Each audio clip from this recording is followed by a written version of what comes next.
Hello friends, first all आप राधे राधे। आज हम डिस्कस करेंगे कि why B H three not exists, why B H three exits.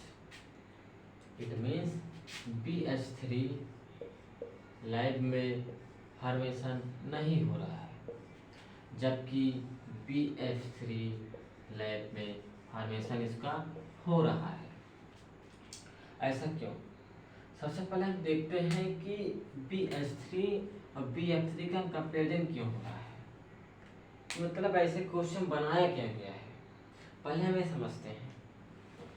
तो पहले हम रैंडमली स्ट्रक्चर देखते हैं बी एफ थ्री और बी एफ थ्री का।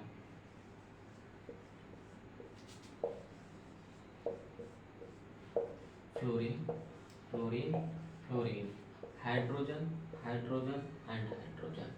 देखिए, ये और ये देखने में क्या लग रहे हैं? सिमिलर। ये हाइड्रोजन भी एक इलेक्ट्रॉन डोनेट कर रहा है इस बॉन्ड में, ये फ्लोरीन भी एक इलेक्ट्रॉन डोनेट कर रहा है इस बॉन्ड में। तो क्वेश्चन ये है कि ये एग्जिट्स कर रहा है जबकि ये एग्जिट्स नहीं कर रहा है, ऐसा क्यों? ये बहुत इंटरेस्टिंग इसका आंसर है। इसमें बैक बॉन्डिंग का कॉन्सेप्ट लगता है। हम आपको आज वही बैक बॉन्डिंग का कॉन्सेप्ट समझाएंगे बहुत ही इजी तरीके से, और आपका डाउट होगा क्रिस्टल एंड क्लियर। तो देखते हैं, मिटा देते हैं इसको। पहले हम सबसे पहले देखते हैं electronic configuration boron, hydrogen and fluorine.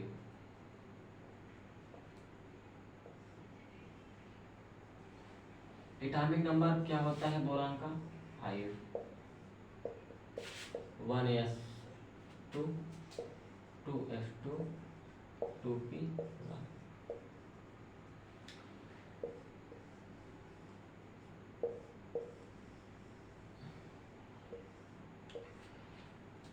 To S two P.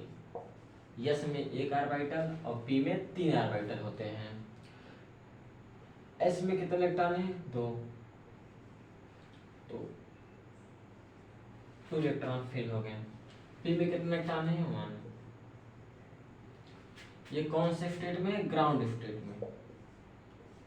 जब हमको एक्साइटेड में कर देंगे इसको, हम जब इस पर हम वोल्टेज क्रिएट करेंगे या इसको हीट करेंगे, मतलब एक्साइटेड कर देंगे, उस स्टेट में क्या होगा? हमारा ये इलेक्ट्रॉन जंप करके इस ऑर्बिटल में आ जाता है, तो हमारा हाइब्रिडेशन ऐसे हो जाता है।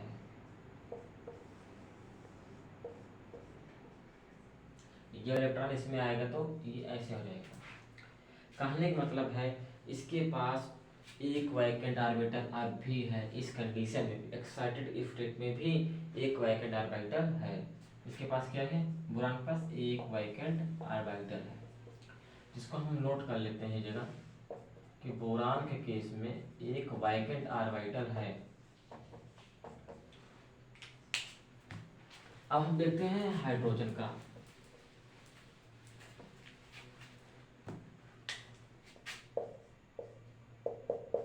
वन एस वन, ये हो गया 1s, एक इलेक्ट्रॉन।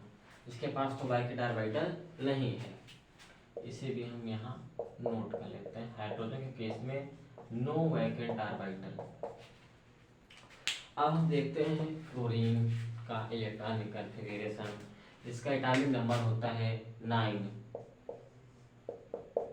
1s2 2s2 2p कितना? 5। हम देखते हैं ग्राउंड स्टेट पर इसका क्या होता है। एस ऑर्बिटल में 2 इलेक्ट्रॉन और पी में 5। हंड रूल्स के अकॉर्डिंग इसमें हम इलेक्ट्रॉन फिलअप करेंगे 1 2 3 4 एंड 5। आपकी जब इसमें हम देखते हैं कि इसमें तो वैकेंट ऑर्बिटल एक भी नहीं है। कहाँ वैकेंट ऑर्बिटल बताइए? सब ऑर्बिटल में इलेक्ट्रॉन फिल है। इसके पास तो नो वैकेंट ऑर्बिटल, बट इसके पास फ्लोरीन के पास 3 लोन पेयर है। Lone pair means pair of electron. देखिए, इस ऑर्बिटल में 2 इलेक्ट्रॉन है, इस ऑर्बिटल में 2 इलेक्ट्रॉन है, इस ऑर्बिटल में 2 इलेक्ट्रॉन है।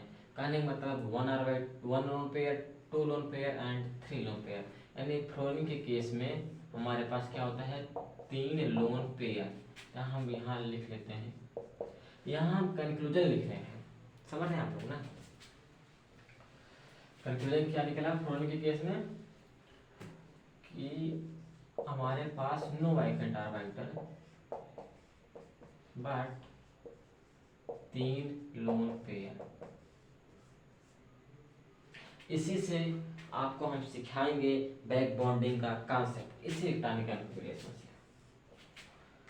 तो देखते हैं अब हम BH3 एग्जिस्ट नहीं करता है जबकि BF3 एग्जिस्ट करता है, क्यों? देखिए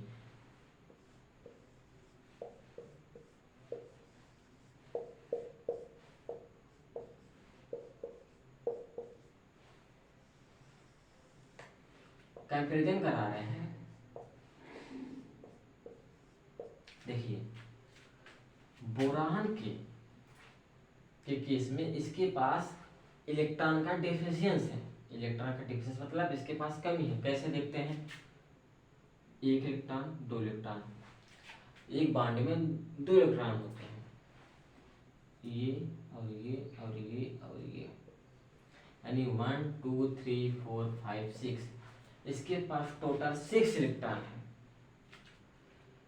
तो हर कंपाउंड ऑक्टेट पूरा करना चाहता है। ऑक्टेट मीन्स मिनिमम 8 इलेक्ट्रॉन हो तो वह स्टेबल माना जाएगा। इसके पास तो 6 ही है तो यह स्टेबल नहीं है। लेकिन इसके पास देखिए फ्लोरीन के पास हमने आपको बताया है कि इसके पास लोन पेयर है।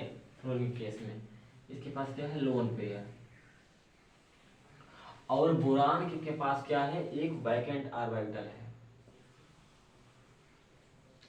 और हम जानते हैं कि फ्लोरीन का इलेक्ट्रोनेगेटिविटी ज्यादा होता है बोरान के कंपैरिजन में। इलेक्ट्रोनेगेटिव मतलब होता है इलेक्ट्रॉन को अपनी तरफ अट्रैक्ट करने की जो टेंडेंसी होती है। इसका मतलब है यहाँ फ्लोरीन के पास इलेक्ट्रॉन की जो डेंसिटी होती है वो ज्यादा हो जाती है। और ऑलरेडी फ्लोरीन के पास क्या है, लोन पेयर है, यानी मतलब 2 इलेक्ट्रॉन है। अब इलेक्ट्रॉन पर नेगेटिव चार्ज, इस पर भी नेगेटिव चार्ज, कहने मतलब है सेम चार्ज जब होते हैं तो वे एक दूसरे को रिपल्सन भी करते हैं, रिपल करते हैं। इसका मतलब है कि ये इलेक्ट्रॉन सेटिस्फाइड नहीं होता है, अनस्टेबल फील करता है। तो ये इलेक्ट्रॉन जाके यहाँ हो जंप कर देता है। इसका मतलब यहाँ 2 इलेक्ट्रॉन हो जाता है। अब टोटल गिने कितने इलेक्ट्रॉन है, 1 2 3 4 5 6 7 8, यानी ऑक्टेट इसका 4 हो गया। इसका मतलब ये स्टेबल हो गया। ये डायरेक्टली बॉन्ड तो नहीं बनाया है पर यह इनडायरेक्टली बॉन्ड बनाया है। कहने मतलब ये बैक बॉन्डिंग बनाया है। क्या है, बैक बॉन्डिंग। Back bonding.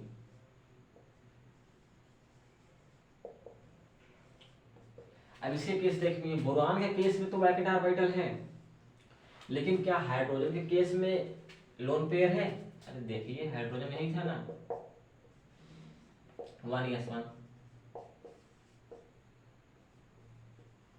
इसके पास तो ना लोन पेयर है ना तो वैकेंट ऑर्बिटल है। हाँ, कहने का मतलब है इसके पास लोन पेयर नहीं है, ये चीज इसके पास नहीं है। तो ये कैसे इसको डोनेट करेगा? जब ये डोनेट ही नहीं करेगा तो इस पर अब भी इलेक्ट्रॉन डिफिशियंस है, इलेक्ट्रॉन की कमी है। अभी टोटल 6 इलेक्ट्रॉन है, 1 2 3 4 5 6। ये अनस्टेबल फील करता है ड्यू टू इलेक्ट्रॉन डिफिशियंस। और इसके इसके ये भी फील कर रहा था, लेकिन ये फ्लोरीन ने अपना एक लोन पेयर इसको दिया। अब इस कंडीशन में स्टेबल फील कर रहा है, लेकिन इसको अभी कोई ने मतलब किसी ने ना हाइड्रोजन तो है ही नहीं, इसके पास लोन पेयर है नहीं तो देगा क्या? इसीलिए ये अनस्टेबल फील करते हैं। क्या फील करते हैं? अनस्टेबल। जो कि यह फॉर्मेशन इसका नहीं होता है, जबकि BF3 का फॉर्मेशन होता है। अगर हम एक लाइन में बोले तो BF3 के केस में बैक बॉन्डिंग पॉसिबल है, जबकि BF3 के केस में कोई बैक बॉन्डिंग पॉसिबल नहीं है। मेन रीजन एक ही है, बैक बॉन्डिंग। बैक बॉन्डिंग आप लोग समझ गए होंगे।